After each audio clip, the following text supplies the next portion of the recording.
বাংলাদেশে আমরা অস্থিরতা দেখতে চাই না।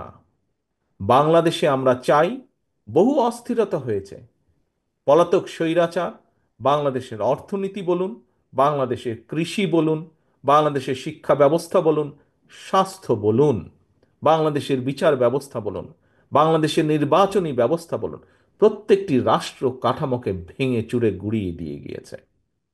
আমরা চাই এখন দেশ গঠন করতে। আমরা চাই দেশে স্থিতিশীলতা নিয়ে আসতে। কারণ দেশকে যদি সামনের দিকে এগিয়ে নিতে হয়, দেশের মানুষের ভাগ্যের পরিবর্তন যদি আমাদেরকে ঘটাতে হয়, তাহলে অবশ্যই দেশে স্থিতিশীলতা নিয়ে আসা অত্যন্ত প্রয়োজনীয়। কিন্তু আমরা লক্ষ্য করছি অন্তর্বর্তীকালীন সরকারের কিছু কিছু ব্যক্তির বক্তব্যে বিভিন্ন রকম অস্থিতিশীলতা তৈরি হচ্ছে।